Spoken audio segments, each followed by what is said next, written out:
Hello everyone. तो आज हम लोग पढ़ेंगे अन की मात्रा वाला शब्द। अगर आपका हिंदी में दिया रहे तो हम लोग उसको इंग्लिश में कैसे लिखेंगे, ठीक है। तो वीडियो में बिल्कुल अंत तक बने रहिएगा क्योंकि वीडियो बहुत ही इंटरेस्टिंग होने वाला है और आप बहुत जल्दी सीखने वाले हैं कि अन की मात्रा वाला शब्द को हम लोग हिंदी से इंग्लिश में कैसे लिखेंगे, ठीक है।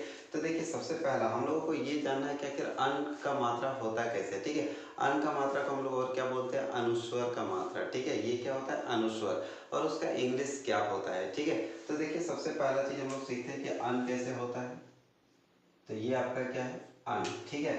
और ये इसका मात्रा है, ठीक है। ये हमेशा कहाँ पे लगता है, तो अक्षर के ऊपर, यानी अगर आपका कोई भी वर्ण दिया रहे तो अगर उसके ऊपर में अगर इस तरह का बिंदु दिया रहे तो ये आपका क्या होता है, अनुस्वर का मात्रा, ठीक है। अब इसका हम लोग इंग्लिश क्या होता है ये देखते हैं। तो देखिए, इसका इंग्लिश दो ठो होता है। कहीं पर तो हम लोग ए एन का यूज करते हैं और कभी कभी ए एम का यूज होता है, ठीक है। तो कहाँ पे हम लोग ए एन का यूज करेंगे और कहाँ पे ए एम का यूज करेंगे, जैसे फॉर एग्जाम्पल कहीं पर हम लोग इसको क्या पढ़ते हैं, आधा न, और कभी ये पढ़ाता है आधा म, ठीक है। तो जब म पढ़ाएगा तो उसका हम लोग क्या करेंगे, इंग्लिश ए एम लिखेंगे, और जब न का साउंड आएगा तो वहां पर हम लोग ए एन का यूज करेंगे, ठीक है। अब आपके यहाँ तक समझ में आया होगा। अब देखिए, हमारा कुछ एग्जाम्पल दिया हुआ है, इसको हम लोग लिख के देखेंगे कि आखिर इसका इंग्लिश क्या होता है, ठीक है। जैसे फॉर एग्जाम्पल हम लोग एक यहाँ देखते हैं, जैसे क के ऊपर में अगर अनुस्वर का मात्रा लगा रहे थे, ये आपका क्या हो गया, कन, ठीक है। अब इसको हम लोग इंग्लिश में कैसे लिखेंगे, तो देखिए क का इंग्लिश क्या होता है, के, और अन का मात्रा लगाए तो इसका इंग्लिश क्या होगा, ए एन, ठीक है। ये आपका क्या हो गया, कन। लेकिन यही अगर आपका अगर म साउंड आएगा तो फिर हम लोग उसको कैसे लिखेंगे, जैसे क का के हो गया और म का साउंड आएगा तो क्या होगा, ए एम, ठीक है। तो ये आपका वर्ड के हिसाब से लिखा है कि ए एन लिखना है कि ए एम लिखना है, ठीक है। तो वीडियो में बिल्कुल अंत तक बने रहिएगा। अब देखिए, पहला एग्जाम्पल हम लोग का दिया हुआ है रंग, ठीक है। क्या है ये, रंग। कैसे पढ़ते हैं, र में अनुस्वर का मात्रा है तो रंग, रंग, ठीक। तो र का इंग्लिश क्या हो जाएगा, आर। अब देखिए, ये अनुस्वर है तो इसका इंग्लिश क्या होगा, यहाँ पर हम लोग का रंग, न का साउंड आता है हल्का, ठीक है। तो वहां पे जब भी न का साउंड आए तो हम लोग क्या यूज करेंगे, ए एन का यूज करेंगे, तो क्या हो जाएगा, ए एन। और ग का इंग्लिश क्या होता है, जी। तो ये आपका क्या हो गया, रंग, ठीक है। उसी तरह इसको हम लोग क्या पढ़ते हैं, हंस। क्या पढ़ेंगे, हंस, ठीक है।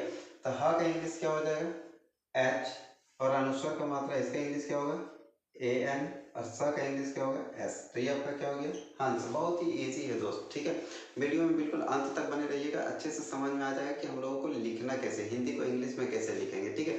और ये बहुत ही इंपॉर्टेंट रोल प्ले करता है क्योंकि कभी अगर गांव का नाम लिखना हो, शहर का नाम लिखना हो, या किसी व्यक्ति का नाम लिखना हो तो ये बहुत ही इंपॉर्टेंट रोल प्ले करता है। क्योंकि अगर इसका जानकारी हम लोगों के पास नहीं है तो हम लोग किसी का नाम भी नहीं लिख सकते सही सही, ठीक है। इसीलिए जितना भी मात्रा होता है सारा का इंग्लिश आना चाहिए, और स्वर वर्ण और व्यंजन वर्ण का इंग्लिश बहुत इंपॉर्टेंट है, ठीक है। तो हम लोग बहुत आसानी से सही सही कोई भी चीज़ लिख सकते हैं, ठीक है। मैसेज भी टाइप कर सकते हैं, कोई भी मैसेज लिखना हो किसी को तो टेक्स्ट कर सकते हैं इजीली, और किसी का नाम भी बहुत आसानी से लिख सकते हैं, ठीक है। अब अगला एग्जांपल देखिए, हम लोगों का क्या दिया हुआ है, शंख। इसको हम लोग क्या पढ़ेंगे, शंख। तो श, तालिब श का इंग्लिश क्या होता है, एस एच, श। अब देखिए, अनुस्वर, इसका मात्रा का इंग्लिश क्या होगा, अन का, ए एन, और ख का इंग्लिश क्या होता है, के एच। तो ये आपका क्या हो गया, शंख, ठीक है। दूसरा एग्जांपल अगला क्या दिया है, जंग, ठीक है। तो ज का इंग्लिश क्या होगा, जे, और अनुस्वर का मात्रा है तो इसका क्या होगा, ए एन, और ग का, जी। तो ये आपका क्या हो गया, जंग, ठीक है। अगला एग्जांपल दिया है भंग। तो भ का इंग्लिश क्या होता है, बी एच, अन का मात्रा इसका इंग्लिश क्या होगा, ए एन, और ग का इंग्लिश, जी। तो ये आपका क्या हो गया, भंग। तो देखिए, अगला एग्जांपल आपका क्या दिया हुआ है, गंगा, ठीक है। तो ग का इंग्लिश क्या होगा, जी। ग में लगा अन की मात्रा तो इसका इंग्लिश क्या होगा, ए एन, फिर ग का इंग्लिश क्या हो जाएगा, जी। अब देखिए, ग में लगा आ की मात्रा तो आ की मात्रा का इंग्लिश क्या होगा, ए। तो ये आपका क्या बन गया, गंगा, ठीक है। अगला एग्जांपल अब हम लोग देखिए क्या दिया हुआ, पंखा, पंखा, ठीक है। तो इसको हम लोग इंग्लिश में कैसे लिखेंगे, बहुत इजी है। प का इंग्लिश क्या होता है, पी, अन की मात्रा का इंग्लिश क्या हो जाएगा, ए एन, पन। ख का इंग्लिश क्या होता है, के एच। अब लगा है आर की मात्रा, तो आर की मात्रा का इंग्लिश क्या होता है, हम लोग पहले पढ़ चुके हैं, ए होता है। तो ये आपका क्या हो गया, पंखा, ठीक है। नेक्स्ट एग्जांपल देखिए, पतंग। क्या है, पतंग। तो प का इंग्लिश क्या होगा, पी। अब देखिए, प में कोई मात्रा नहीं, तो जब कोई मात्रा नहीं होता तो हम लोग क्या लिखते हैं, ए। ये अब क्या हो गया आपका प, ठीक है। उसी तरह देखिए, त का इंग्लिश क्या होगा, टी। त के ऊपर में लगा अन की मात्रा यानी अनुस्वर की मात्रा, तो इसका इंग्लिश क्या होगा, ए एन। और ग का इंग्लिश क्या होता है जी। तो ये आपका क्या बन गया पतंग। ठीक है। उसी तरह अगला एग्जाम्पल क्या दिया हुआ है जंगल। क्या है जंगल। तो ज का इंग्लिश क्या होगा जे। अनुस्वर का मात्रा इसका इंग्लिश क्या हो जाएगा ए एन। ग का इंग्लिश क्या होगा जी। ग में लगा है देखिए ग में कोई मात्रा नहीं। ठीक है। तो जब कोई मात्रा नहीं होता है तो हम लोग क्या लिखते हैं ए का यूज करते हैं। ठीक है। तो ये आपका क्या हो जाएगा ए और ल का इंग्लिश एल। तो ये आपका क्या हो गया जंगल। ठीक है। अगला नेक्स्ट देखिए बंगाल। ठीक है। तो ब का इंग्लिश क्या होगा बी। अन का मात्रा का इंग्लिश ए एन। फिर ग का इंग्लिश क्या होगा जी। ग में देखिए लगा है आ की मात्रा। तो इस आ की मात्रा का इंग्लिश क्या होगा ए और ल का इंग्लिश क्या होता है एल। तो ये आपका क्या हो गया बंगाल। ठीक है। नेक्स्ट देखिए आपका क्या दिया है झंडा। ठीक है। तो झ का इंग्लिश क्या होता है जे एच। ठीक है। अब देखिए यहाँ पर अन की मात्रा इसका इंग्लिश क्या होगा ए एन। ड का इंग्लिश क्या होता है डी और आ की मात्रा का इंग्लिश क्या होगा ए। तो ये आपका क्या बन गया झंडा। ठीक है। अगला एग्जांपल आप लोगों का क्या दिया हुआ है सुरंग। ठीक है। तो स का इंग्लिश क्या होगा एस। स में लगा है छोटी ऊ की मात्रा। तो छोटी ऊ की मात्रा का इंग्लिश क्या होता है यू। र का इंग्लिश क्या होगा आर। र में लगा है अन की मात्रा। तो इसका इंग्लिश क्या होता है ए एन और ग का इंग्लिश क्या होगा जी।